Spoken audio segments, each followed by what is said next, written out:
You know, this year could be the last year for a lot of teachers because what we find out is a lot of teachers are giving up. They no longer want to teach anymore. And I wonder why. I really wonder why. Are parents just that absent in school? Do they even care about their kids? Do they even care about education? What the hell is going on to make all these teachers have a mass exodus? Let's go ahead and check out these clips real quick because, man, it is getting insane out there. 4 weeks into the school year with students, and I am at my limit already. I am at my limit with being talked to and demanded at so disrespectfully, interrupted constantly, repeating myself countless times. This year feels worse. This year feels worse than the last 5 years I've taught. I don't know if anyone else feels that way, but I feel like I've seen so many teachers make videos where we are all ringing the alarm saying, this is bad. This year is not good. It's not good. We are struggling, and not a lot of us are going to last if this continues, because I think there's a reckoning of teachers realizing like, I actually don't deserve to be treated like shit. And then every day wipe that slate clean and start on over as if it didn't happen. I teach high schoolers. I see it from videos of elementary school teachers and middle school teachers. I don't know when, as a society, we're going to wake up and say, our system is failing. Our students don't have basic respect or human decency. Teachers are done. I had a student that told me, what you gonna do about it? Really? So I was ignoring them because we were out at tennis and he was banging his racket. And so I told him he had to sit down. He lost 5 minutes of tennis. And he was like, I don't care. I don't have to listen to you. I'm not gonna do it. What you gonna do about it? So then he was in my space. So I said, I need you to back up. What you gonna do? What am I gonna do? What are you gonna do? I don't know what else how to handle it. They say ignore negative behavior, so I was ignoring negative behavior. But man, I mean, it's kind of hard to ignore someone just getting in your personal space. It's kind of hard when students feel like they can really stand up and buck up to a whole adult in school and with no care, no respect in this world and swing on teachers. How many new clips will we find that students are just okay with doing this now? He wanted a reaction. But now my anxiety is a little high and my nerves are a little fried, but he wanted a reaction. I was trying not to give him one. Well, guys, I made it a week, and I asked to put my resignation in. I've been dealing with so many health problems due to stress, at least the last 2 years, and I was hoping that being at a new school would change that. And day 3, I was in urgent care because I thought, it doesn't matter what I thought, but it all came down to chronic stress. And I walked in the next day and said, I cannot do this anymore. And, you know, one of the questions people ask me is why are teachers quitting so much? I'm going to tell you my experience. And this might not be everybody's experience, but for me, I am in fight or flight mode all day long. And I really don't know what would change it. I guess just the caseload. It's so much pressure in so many different areas. It's hard to explain to people that aren't in it. Like, it's not the kids, at least at my school. For some, it's different. At this school, it's not the kids, it's not the parents. It's the workload.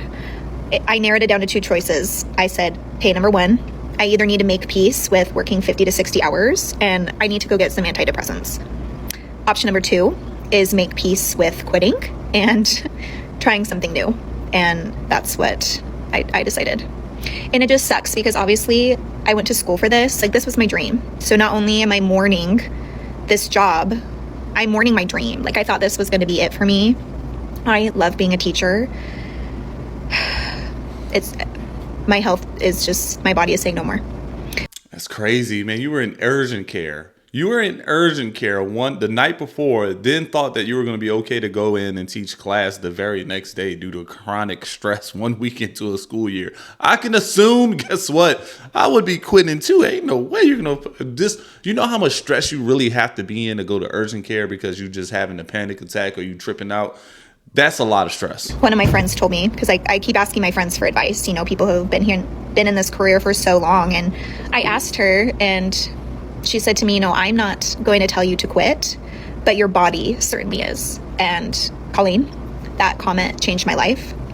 And I just got to listen, unfortunately. Like, I wish so bad it was different. I listened to this motivational speaker. Her name is Abraham Hicks, and she gave a devotional once, and she said, so many of us are just chewing glass, just chewing and chewing and chewing and praying to God that our tongues toughen up to this glass, right? Like, please just let me acclimate to the glass. And she's like, why don't you just spit out the glass? I don't know. It's just hard. It's scary. It's hard. I have no idea. I have no idea what I'm going to do. I just know that, like, I can't end up in the hospital. Like, so it sucks. It sucks really bad. I have to speak to, as a teacher of 24 years, this being my last year, I'm retiring.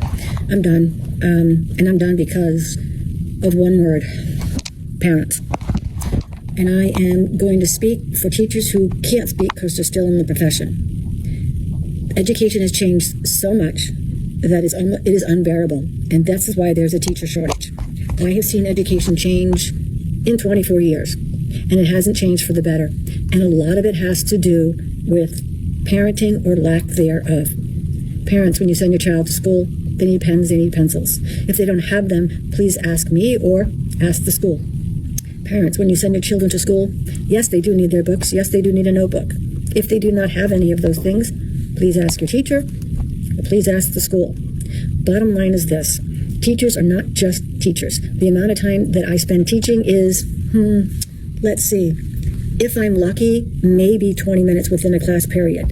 There's so much other stuff going on every minute, every second of the class period. It starts off as soon as the kids come in the room. There's always self-regulation that I have to do. There's always redirections that I have to do. There's always repeating the same information, even though it's written on the overhead, even though it's clearly spelled, as clear as it can be in the written language. Step 1, step 2, step 3, step 4. And even after I ask for clarifying questions, which I don't get any, there are kids who are constantly coming in late, which disrupts the classroom. The phone is ringing because a child needs to go to see the counselor because they are dealing with whatever issues. I get that, and I understand it happens. There are interruptions because a child is leaving because the parents are taking the child out of school to go somewhere. There are interruptions in the day because I have to fill out an independent contract for a child who's going away for a month to Italy or to India. So that means I have to make special lesson plans for that child, which they don't do, by the way. There are interruptions when you have the counselors coming into the classroom and asking to take out a certain student. There are interruptions in the classroom because there are so many students with special needs, and again, I am not faulting them for that. All I'm telling you is that a lot of extra energy goes into students who have special needs, and I'm the only person in the room. There isn't a teacher's aide, there isn't another special ed person in here with me, and I have 33 to 34 students. The interruptions are insurmountable, so trying to teach is virtually impossible. We as teachers have become babysitters. And all we do is we're putting out fires every 2 to 3 minutes. And that's not an over-exaggeration. That is the truth. So, that and many other reasons, I'm retiring after 24 years. I have had it. I mean, a lot of teachers, I've seen this, and you might see it again in these upcoming clips, that a lot of teachers just feel like, guess what? They're not teachers anymore. They're just babysitters, and they're tired of being babysitters. The discipline, the ramifications for students have changed, all kind of things. They become soft. The system is soft. The system is just weird now. It's just not the same. It does not favor the teachers. It does not. We can no longer deal with the new type of parent and the new type of child that is a product of the parent that I am trying to teach. Many of these kids do not care. And they don't care because their parents don't care. And if their parents care, then I guess I would see kids that care. But I don't. So teaching has become a dying profession. I, for one, I am leaving. I plan to stay for another, 10 years. Not doing it anymore. Nope. So another experienced teacher bites the dust. I'm a former teacher, and here's the real crazy reason why teachers are quitting and we're not mentally well. I'm sure you're thinking parents and admin, and some even say the kids. And those are all part of it, but that's not the root. This is the What's root. the root? The root is that teachers don't have control anymore. One of the That's big true. differences Told you, I between a just good said teacher it. and a bad teacher is a good teacher has control of their classroom.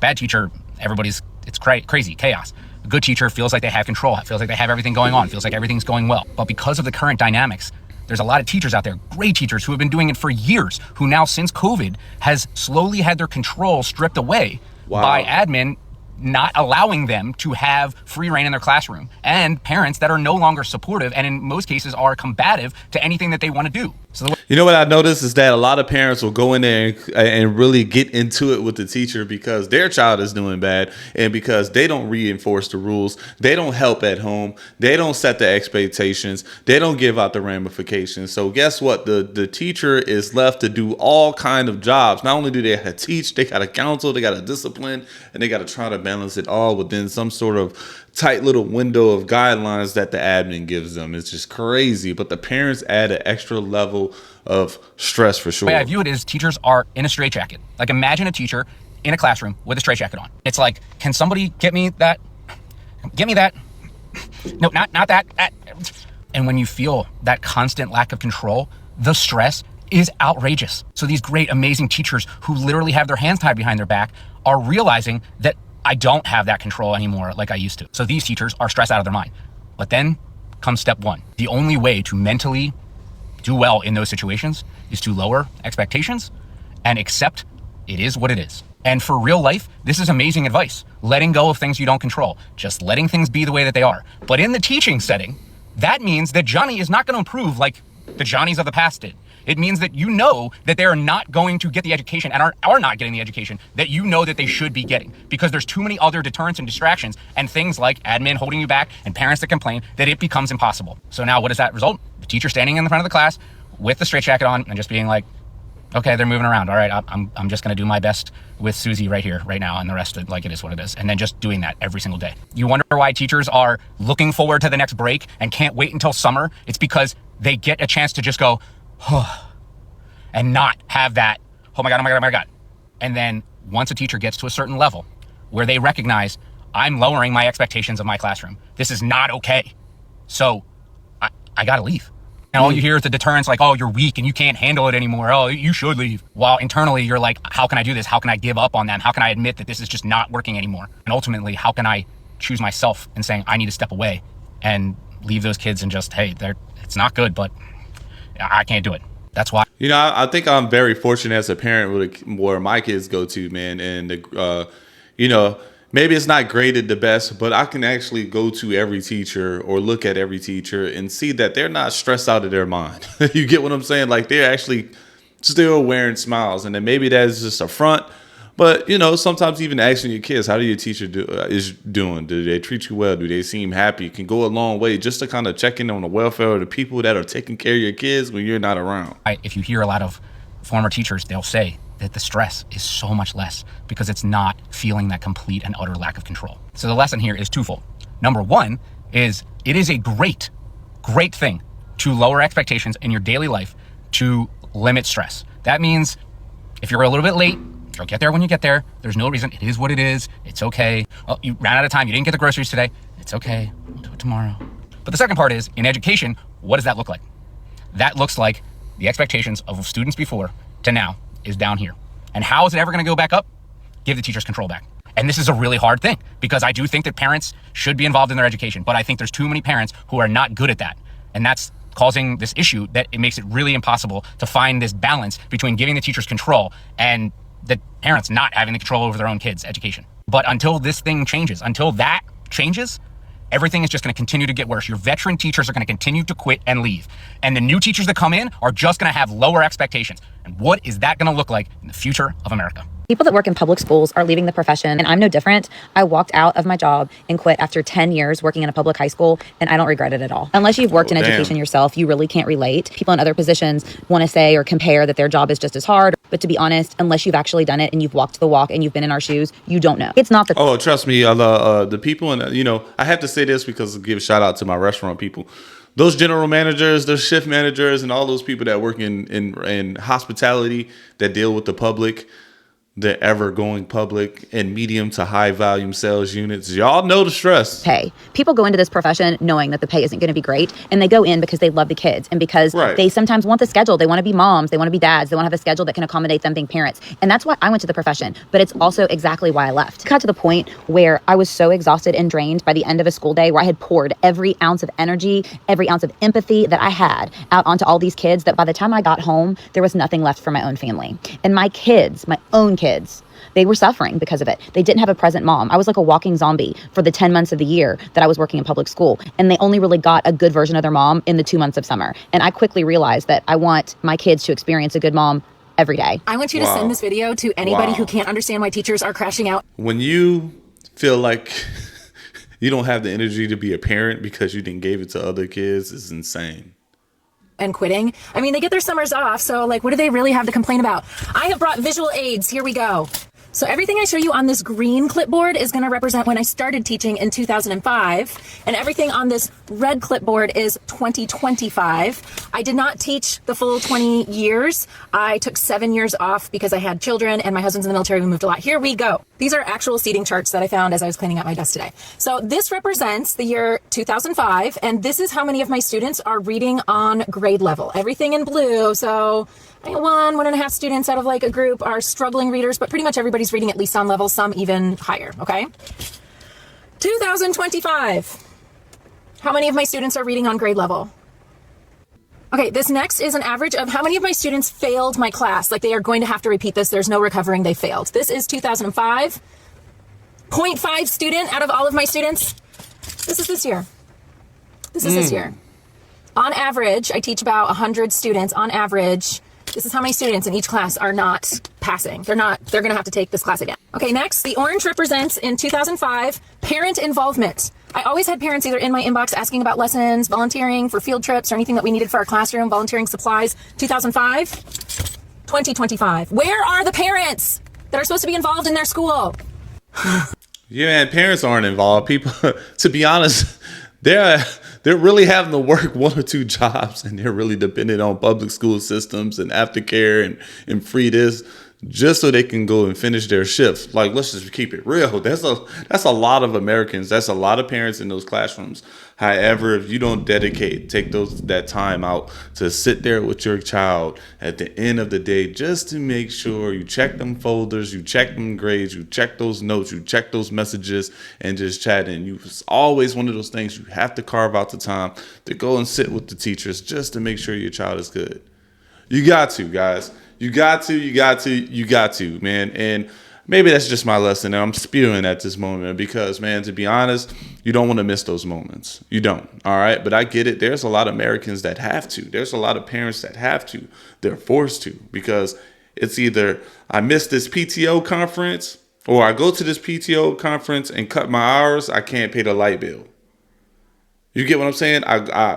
If I gotta work, I gotta work to pay for this field trip. I gotta work to pay for these supplies, those sort of things. And there's choices, crazy choices that you have to make as parents sometimes, and especially these single parents. So like, hey, at the end of the day, I totally get it, man. I understand why teachers are quitting. They have restrictions, a lack of involvement from parents, and students that just don't respect them anymore. It's crazy. Why would you want to stay around and get disrespected and feel isolated and restricted on trying to do your dream or, live your dream? So I get it. Guys, if y'all enjoyed this video, don't forget to smash that like button, hype the video, comment where you're watching from, and I'll see you on that next one.